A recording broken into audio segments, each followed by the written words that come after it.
Bomb పేలుడు ఘటనతో ఒక్కసారిగా అందరూ ఉలిక్కిపడ్డారు.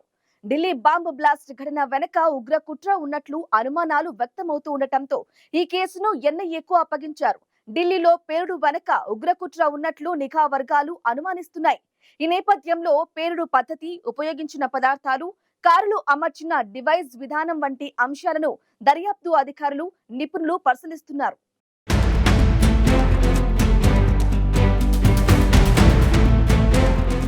ఢిల్లీలోని ఎర్రకోట సమీపంలో ఎప్పటి మాదిరిగానే ప్రజలు ఎవరి పనుల్లో వారు బిజీగా ఉన్నారు. అంతలోనే ఎర్రకోట సమీపంలోని పార్కింగ్ ఏరియాలో హుందై i20 కారులో బాంబు పేలింది. ఒక్కసారిగా భారీ పేలుడు సంభవించడంతో అక్కడున్న వారి ప్రాణాలు గాల్లో కలిసిపోయాయి. బాంబు పేలుడు ధాటికి పలువురి శరీర భాగాలు ముక్కలు ముక్కలై రక్తం ఏరులై పారింది. భారీ పేలుడు సంభవించడంతో ఎర్రకోట ప్రాంతంలోని ప్రజలు ఉలిక్కిపడ్డారు. రెప్పపాటు కాలంలోనే ఊహించని దారుణం జరిగి ఎంతో మంది కుటుంబాల్లో తీవ్ర విషాదం నింపింది. బాంబు పేలుడు ఘటనలో 12 మంది చనిపోగా అనేక మంది తీవ్రంగా గాయపడ్డారు. ఈ ఘటన ఢిల్లీతో పాటు యావత్ దేశాన్ని దిగ్భ్రాంతికి గురిచేసింది. ఎర్రకోట సమీపంలోని పార్కింగ్ ఏరియాలో భారీ పేలుడు సంభవించిన ఘటనతో దేశ రాజధాని ఒక్కసారిగా ఉలిక్కిపడింది.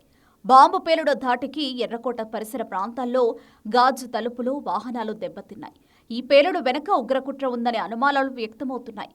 ఈ నేపథ్యంలో దేశ రాజధానితో పాటు ఇతర ప్రాంతాల్లో భద్రతను కేంద్ర హోంశాఖ సమీక్షించింది.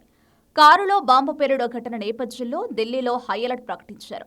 అన్ని పోలీస్ స్టేషన్లు అప్రమత్తం చేశారు. స్థానిక మార్కెట్లు, రైల్వే స్టేషన్లు, బస్ స్టేషన్లలో భద్రతను కట్టుదిట్టం చేశారు. పహార్గంజ్, దరియాగంజ్ ప్రాంతాల్లో హోటళ్లు, అతిథి గృహాల్లో ఢిల్లీ పోలీసులు సోదాలు నిర్వహించారు. ఈ ఘటనకు సంబంధించిన సీసీటీవీ దృశ్యాలు వెలుగులోకి రాగా ఆ కారును నడిపిన వ్యక్తి డాక్టర్ ఉమర్ నబీ అని పోలీసులు అనుమానిస్తున్నారు. ఢిల్లీలో పేలుడు ఘటనపై దర్యాప్తు సంస్థలు తమ విచారణను ముమ్మరం చేశాయి. ఈ క్రమంలోనే కీలక అంశాలతో ప్రాథమిక నివేదికను వెల్లడించాయి భద్రతా దళాలు. ఇది ఆత్మాహుతి దాడి కాదని స్పష్టం చేశాయి.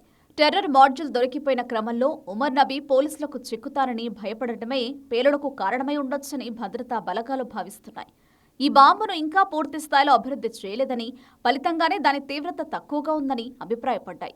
ఉగ్రవాదులు సూసైడ్ కార్ బాంబింగ్ పద్ధతిని అనుసరించలేదని తెలిపిన భద్రతా బలగాలు ఎక్కువ తీవ్రత ఉండేలా లక్ష్యం వైపు రావడం, ఢీకొట్టడం లాంటివి చేయలేదని చెప్పాయి. ఐఏడీ సైతం సరిగ్గా అమర్చలేదని, ఇంకా కారు ప్రయాణిస్తున్న సమయంలోనే పేలిందని భద్రతా బలగాలు వెల్లడించాయి. ఈ పేలుడు ఘటనలో డిటోనేటర్లను వినియోగించినట్లు ప్రాథమిక దర్యాప్తులో తేలింది. ఫరీదాబాద్లోని ఆ ఉగ్రమూకతో ఢిల్లీలో పేలుడుకు కారణమైన i20 కారు నడిపిన డాక్టర్ ఉమర్ మహమ్మద్కు సంబంధం ఉన్నట్లు తేలింది. ఫరీదాబాద్లో పట్టుకున్న పేలుడు పదార్థాలే ఎర్రకోట మెట్రో స్టేషన్ వద్ద పేలుడు సంభవించిన కారులో ఉన్నట్లు అనుమానిస్తున్నారు.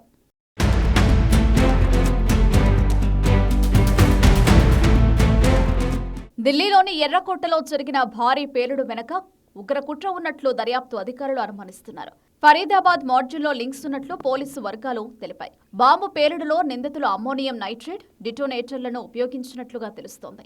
గత 2 రోజులుగా దేశవ్యాప్తంగా అధికారులు అనేక ప్రాంతాల్లో ఉగ్ర మూటలను ఛేదిస్తున్నారు. ఇప్పటివరకు బయటపడిన వివరాల ప్రకారం ఈ ఉగ్ర కుట్రల్లో భాగమైన వారిలో 5 డాక్టర్లున్నారని వెల్లడైంది. వైద్య వృత్తిలో ఉన్నవారు ఉగ్రవాద సంస్థలతో సంబంధం పెట్టుకోవడం ఆశ్చర్యకరంగా మారింది. నిషేధిత జైషే మహ్మద్, అన్సార్ గజ్వత్ ఉల్ హింద్ ఉగ్ర సంస్థలతో సంబంధం ఉన్న 8 మందిని అరెస్టు చేశారు. వీరిలో 3 వైద్యులు అదిల్ అహ్మద్, ముజ్మిల్ షకీల్, షాహీన్ ఉన్నారు. వారిలో షాహీన్ అనే మహిళా డాక్టర్ లక్నోలో అరెస్ట్ అయింది. ఫరీదాబాద్ పోలీసులు ఉమర్, ముజమిల్ కదలికలను గుర్తించడంపై ప్రత్యేక దృష్టి పెట్టారు. సీసీటీవీ ఫుటేజ్లను విశ్లేషిస్తూ వారు ఇటీవల ఢిల్లీలోకి వచ్చిన సమయాన్ని గుర్తించేందుకు ప్రయత్నిస్తున్నారు. ఇద్దరూ కలిసి పేలుడు పదార్థాలతో ఢిల్లీకి వచ్చారా లేక వేరువేరుగా కదిలారా అనే అంశాలు పరిశీలనలో ఉన్నాయి. ఇక జమ్మూ కశ్మీర్ పోలీసులు వెలుగులోకి తెచ్చిన ఉగ్ర నెట్వర్క్తో ఉమర్కు ఉన్న సంబంధాలపై కేంద్ర గూఢాచారి సంస్థలు దృష్టి సారించాయి. ఉగ్ర ముఠాలకు వైద్యుల మద్దతు, వారి సాంకేతిక పరిజ్ఞానం వినియోగం వంటి అంశాలపై కూడా విచారణ కొనసాగుతోంది. ఉమర్ గత కొంతకాలంగా ఉగ్రవాద సిద్ధాంతాల ప్రభావానికి లోనై ప్రేరేపితుడయ్యాడని అధికారులు అనుమానాలు వ్యక్తం చేస్తున్నారు. తన అనుచరుల అరెస్టు, పేలుడు పదార్థాల స్వాధీనంతో నిరాశ చెంది ఉమర్ చివరకు ఆత్మాహుతి దాడి ద్వారా పేలుడు జరిపి ఉండొచ్చని భావిస్తున్నారు.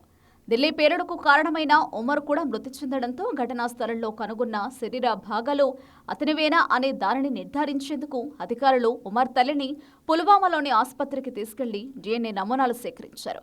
ఢిల్లీ పేలుడులో ఉపయోగించిన హుందాయ్ i20 కారుతో సంబంధం ఉన్న 3 వ్యక్తులను అదుపులోకి తీసుకున్నారు. ఈ ఘటన వెనుక పెద్ద ఉగ్రవాద కుట్ర ఉందా అనే కోణంలో కేంద్ర దర్యాప్తు సంస్థలు దర్యాప్తును ముమ్మరం చేశాయి.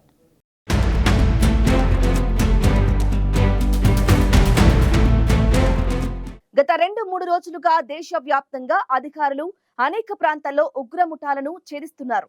ఈ క్రమంలోనే ఢిల్లీలోని ఎర్రకోట సమీపంలో కారులో బాంబు పేలటంతో ఈ ఘటన వెనుక ఉగ్రవాదుల హస్తమే ఉన్నట్లు అనుమానాలు వ్యక్తమవుతున్నాయి.